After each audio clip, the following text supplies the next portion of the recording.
Yo, what is going on, guys? It's me, your boy, Yumiko, and welcome back to a brand new video. And today, we're going to be doing my predictions for the up-and-coming Premier League season, so let's jump straight into it. Right, okay, guys, so as you can see on your screen, I am on the tier maker website, and basically, I have already filled in all of this, so you guys will not be seeing anything on your screen right now. It's going to be all black, but I will be removing it section by section, and we will be taking a look at who finishes where and why. So here we are in a relegation. We have Bournemouth, Brentford and Fulham. Now, I think out of these three, I think that Fulham could surprise me the most because they've signed some really good players, in my opinion, who will serve them well in the Premier League. I think that they've made some really good signings. And yeah, pretty much. But I think out of the three here that they will probably surprise me the most to stay up. But of course, Brentford, I think that Brentford are going down simply because I think that they will struggle with the second season, which happens to a lot of newly promoted teams. Like, you think of Sheffield United, they played really well that first season here under Chris Wilder, and then they just went straight back down. So, yes. And then Bournemouth, again, they've not signed anyone, Bournemouth. They signed like 3 players, and yes, I just don't think that they're staying up at all. Even though I'm a fan of the way they play, and Scott Parker, I'm a fan of him, I just don't think that they have enough in their squad to stay up. Okay, and moving on to the relegation battle, we have Everton, Nottingham Forest and Southampton. Now, I think that Everton might struggle, especially in the striker department, because they sold Richarlison and they've signed a replacement for him. I don't think they have anyway. And recently we found out that Dominic Calvert-Lewin is out injured, so that's not going to be good for them. And yeah, but they have signed with James Tarkowski, who I am quite the fan of in defence, so he will bolster their defence, of course. But yes, I guess we'll have to wait and see if Frank Lampard can work his magic over there. Nobody knows. Okay, moving on, we have Nottingham Forest. I think they've signed some really decent players, to be honest with you.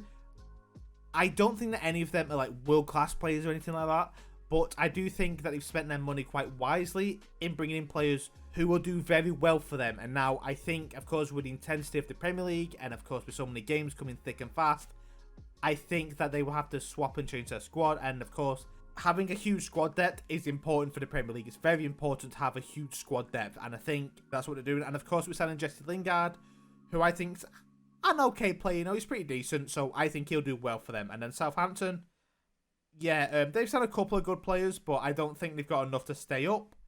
And that's pretty much my thoughts on that, to be honest with you. Okay, moving on to the mid-table, we have Leeds, Brighton, the Crystal Palace and Wolves. Now, Leeds have signed a few good players, I will admit, especially the one, I think it's Tyler Adams. I've seen him play a couple of times. He's the American from Leipzig. He's a pretty decent player, and pretty decent, so I'm quite a fan of him. And then for Brighton, I don't think Brighton have signed anyone, actually, if I recall. I don't think they've actually signed anyone, I don't think. They've signed 3 players who I've not heard of before, so I can't tell you if whether they're good or not. But they've signed 3 players, so that's that. And then for Crystal Palace, they've signed a couple of players, Crystal Palace, but nothing too amazing. They've signed 5 players, but then they've also lost like 10 players, which isn't very good. But I think with the way that Patrick Vieira likes to play with Crystal Palace, I think that they should probably get 12th place, I would say. Now for Wolves, they have signed, who have Wolves signed? But they've signed 1 player, which was Nathan Collins from Burnley. So Wolves, lads, you've got to step it up and fast. You've got to start signing some players, because if not, then what the heck? But I do think that Wolves will have enough quality in their main team to stay up. So yeah, there's that. Right, okay, moving on to the top 10, which is 8th, 9th and 10th. I have gone for Aston Villa. Now, I think Aston Villa have signed some decent players. Of course, but Coutinho came in the January window, and then they signed Diego Carlos, who's a very good centre-back, so I think that will help them out a lot with him and Tyrone Mings, maybe. It'd be a decent partnership, I think. And yeah, and then Leicester in 9th, which this could change because Leicester have not signed a single player.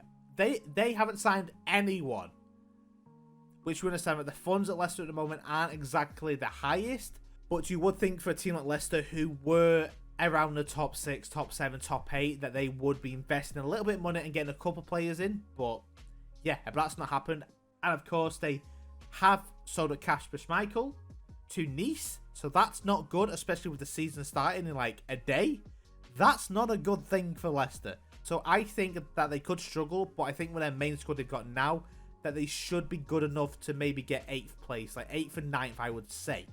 Okay, moving on, we do have Newcastle, who have made some really good signings like Nick Pope and Sven Botman. 2 really important signings for them. A really good centre-back in Botman and a really good goalkeeper in Nick Pope. Right, okay, right. If I was Newcastle, I would be looking for a striker because I don't think that Callum Wilson and Chris Wood are going to cut it for much longer, I don't think.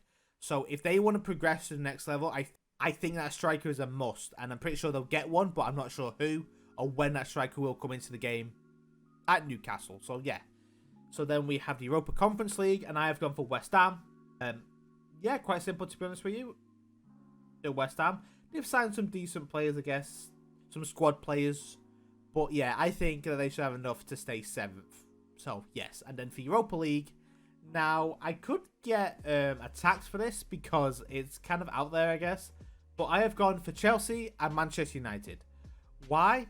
I think that United are going through a whole period of change and stuff. So I think it's going to take quite a while for them to progress and close the gap between City, Liverpool, and the rest of the teams in the top 4. But I do think that they will get some sort of European football, and I've gone for the Europa League. Now, Chelsea, which might be a huge shock to some, I don't think that they get top 4. I really don't think that. It's because even though they've signed Sterling and Koulibaly and stuff, I just don't see them doing that. It's because they've also lost players from Christensen and Rudiger and stuff like this. And of course, with losing Lukaku as well, I know he didn't have the best start to life at Chelsea again, but he's still a striker. He's still a good striker. He just couldn't make it work at Chelsea. So yeah, so I think that they will get European football, which will be Europa League. So 5th and 6th is Manchester United. Now the top 4, I have gone Tottenham in 4th, for Arsenal in 3rd, and then we'll leave the other 2 to last. Yeah, we'll leave it in a bit of suspense. So Spurs have signed some really good players, especially with Perisic coming in, and then Richarlison. I think that those 2 are really good signings for them. With Basuma as well and Longley from Barcelona, I think that they will have enough to get top 4. So this should be a really good year for Tottenham fans, and you should be excited for this under Conte. But I think it's too soon for you guys to be challenging for the league. And then 3rd is Arsenal. I think that Arsenal are doing really well at the moment, especially in pre-season. With Gabriel Jesus, who is on fire for them at the moment, and I am so gutted that he's left City. But, you know, it is what it is, but I'm still very excited for him, and I am glad that he's doing well at Arsenal, and I hope he flourishes there. But I am very excited to see him linking up with Martinelli and Smith Rowe and Odegaard. I think it's going to be really good. And of course, Zinchenko, who again is a really good player. He's very versatile. He can play left back. He can play in the midfield. I think he's very good in that sense, a very good versatile player. So then the top 2, here we go, guys. Drum roll, please. 2nd place, Liverpool. Now, am I biased? Perhaps. But I don't think so, okay? Because Liverpool have made 3 signings. And they're pretty decent, you know. They signed with Nunes, and they've signed with Carvalho, and then they signed with Calvin Ramsey as well. So, you know, pretty good, but they've also lost some players in that as well. Of course, like Mane and stuff like that. So, yes. And of course, the champions, Manchester City. Why? Because I think we've strengthened in a lot of places. Yes, we've lost Sterling. Yes, we've lost Jesus. And yes, we've lost Fernandinho. But we've kind of replaced them. Because you think of Sterling, yeah, he could be a false 9 or on the right wing. We can play Alvarez there. He can play in the wing and at striker. We've signed Haaland to replace, Jesus. We've signed like Calvin Phillips to replace Fernandinho. So I think that overall, we've done really well this summer. And I think we've done really well in this transfer window. So yeah, guys, that is my Premier League predictions. If you guys agree or disagree, please let me know down in the comments down below. And until next time, I will catch you later. Goodbye.